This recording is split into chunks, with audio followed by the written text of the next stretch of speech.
Hello everybody, today we are going to examine a film and ask the question, where's the story? The film that we're going to look at is one from the 1920s, back in the early days of industrial cinema, and it's called Man with a Movie Camera. At the end of the masterclass, you'll be ready to take on the challenge of using this movie as inspiration to film your own, a document of our own current moment in history. Now, I'm an English teacher, yes, but this particular masterclass is going to bring together elements of English, history, art, and media, particularly brought together by this idea of what is a narrative, what is a story. So, Dziga Vertov was a Russian filmmaker who belonged to a group called the Kinoks. They rejected the ideas of staged cinema, sets, actors, pre-written narrative, scripts, and instead they tried to capture real life. To the Kinoks, documentary films were the only art form, frankly, worth bothering with. This is because the Kinoks were working in Soviet Russia, often having their work sponsored by and paid for by the Communist Party, who had been in charge since the revolution of 1917. Now, you'll be familiar with the way that other types of artwork produced during this time period looked. In particular, you'll have seen posters that look like this, promoting the idea of the glory and power of the new communist Russia. Like these posters, Vertov's films were often created and used as a type of propaganda. Any country or group of people can produce propaganda to bring the population together. Usually, propaganda promotes positive views of a country, such as the Soviet Union and Russia in the 20th century, as a positive, happy and productive place to be. Like many other countries, the Soviet Union, at the command of Lenin and then Stalin, produced propaganda for two reasons. Firstly, to promote the Union's communist way of living to other non-communist countries, especially the capitalist societies in Western Europe and the United States, and secondly, to promote consolidation, happiness and productivity amongst their fellow Soviets back at home in Russia and the broader Soviet Union. So think, how would you feel about your own country if you saw images like this? And how would you feel about the way the people of other countries lived if they were presented to you like this? Now, Dziga Vertov's Man with a Movie Camera, made in 1929, can be considered an example of propaganda. You can watch the whole of the film on YouTube, and I've included a link in the description to this video. You should watch it, it's really good. Vertov created films known as Kino Pravda, which in Russian means film truth. He made these in the 1920s. Now, in these, he focused on everyday experiences, filming marketplaces, bars, schools, sometimes with a hidden camera, without, in fact, asking permission first. When you do yours, you must ask permission if you're filming people. To us, it might seem fairly normal to film these sorts of places, but think about the settings of stories that you know from before the 1920s, most of which will come from novels, poetry and plays. Shakespeare wrote about kings and queens being overthrown. Jane Austen wrote about the lives of exceedingly wealthy people. Victorian novelists may have written about the streets of everyday London, but they either filled them with gothic monsters or described poor orphans being lifted out of poverty, inheriting enormous wealth from long-lost relatives. These are not everyday scenarios. Dziga Vertov would have described these stories of rich people and outlandish fantasies as bourgeois.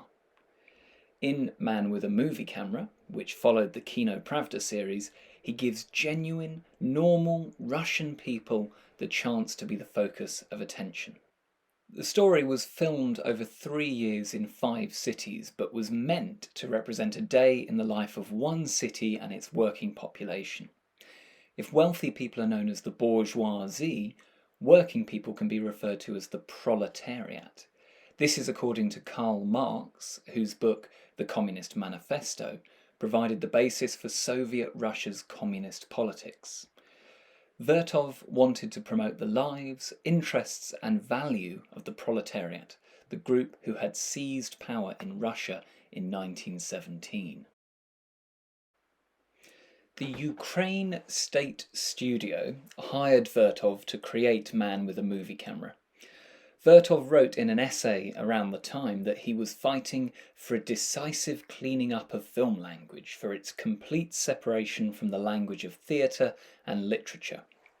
In other words, he wanted this to be a documentary showing real life. He didn't want it to be fictional like theatre and literature previously had been.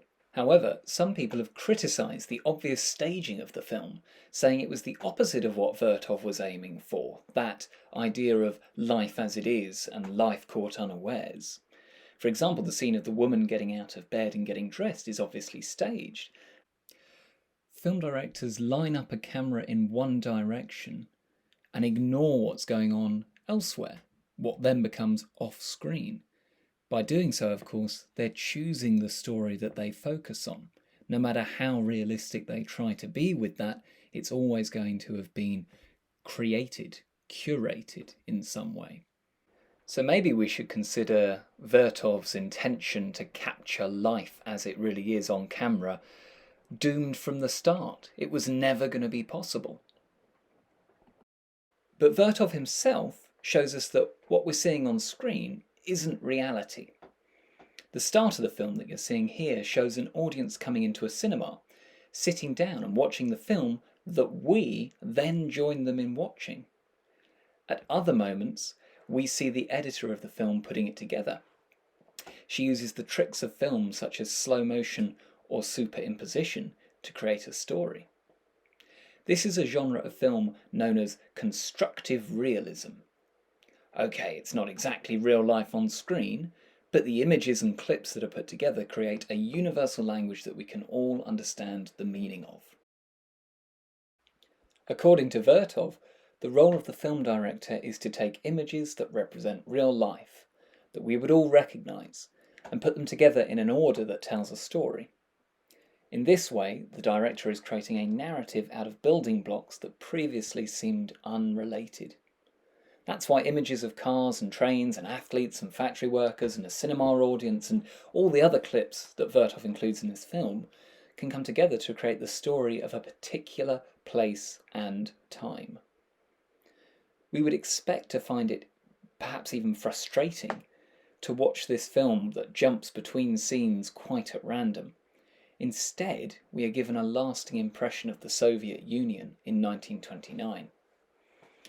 So, now that you have seen how one of the masters of Russian cinema did it, it's your turn.